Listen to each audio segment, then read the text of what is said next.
Praise the lord. ఈరోజు దేవుని యొక్క వాక్యంలో మనము సువార్త ప్రకటింపవలన భారముతోనూ రక్త సంబంధాల కొరకు మొరపెట్టు భారముతోనూ తృప్తిపడక ప్రతి విశ్వాసి భక్తిలో అభివృద్ధి చెంది క్రీస్తు సారూప్యంలోనికి మార్చబోట కొరకు ప్రార్థించవలను. ఈనాడు అనేక మంది రక్షింపబడుచున్నారు, కానీ సరైన ఆధ్యాత్మిక పోషణ కాపుదల లేనందున భక్తిలో వెనుకకు జారిపోవచ్చున్నారు.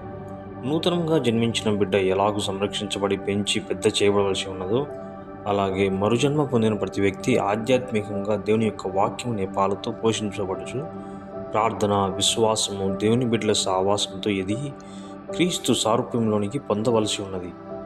ఆత్మలను రక్షణలోనికి నడిపించే ఒక సువార్థికుడు లేక ఒక సంఘ కాపరి ఆ ఆత్మలు సంపూర్ణులు కావాలని భారంతో ప్రార్థిస్తూ, ప్రేమతో హెచ్చరిస్తూ, కన్నీటితో బుద్ధి చెప్పుచు, అన్ని విషయంలో మాదిరిగా ఉంటూ వాక్యం నేపాలతో బలమైన ఆధ్యాత్మిక ఆహారంతో పోషించవలసి ఉన్నది.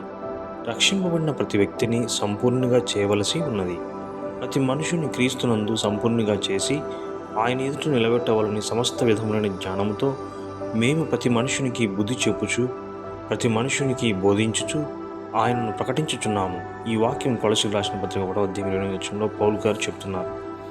బిడ్డలను కనుటకు తల్లి ఎలాగూ ప్రసవ వేదన పడవలనో, అలాగే సువార్త ద్వారా ఆత్మలను కనుటకు ఆత్మల జాలరి ప్రసవ వేదన పడవలను.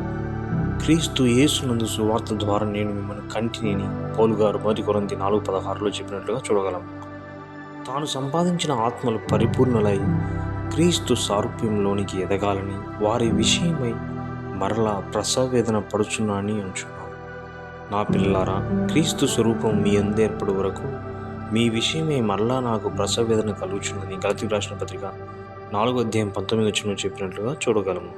కనుక మనము ఆత్మలు రక్షించబడాలని, రక్షించబడిన ఆత్మలు క్రీస్తు సారూప్యంలోనికి ఎదగాలని ఆశ కలిగి వేదనతో ప్రార్థించాలి.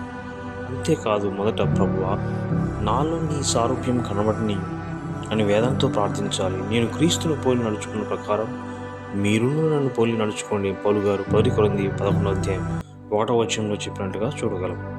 ఈ లోకంలో క్రైస్తుని యొక్క అంతిమ గురి క్రీస్తును పోలి జీవించడాన్ని గుర్తించాలి. మనలోని పాత ఆరాధన స్వభావం పూర్తిగా నశించి క్రీస్తు యేసు స్వభావం సంపాదించుకునే వరకు ప్రార్థనలో పోరాడాలి.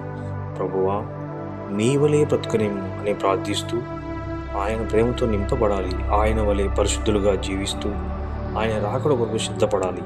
ఈ మాటలు దేవుడు దీవించి ఆశీర్వదించును గాక. Praise the Lord. ఆమేన్.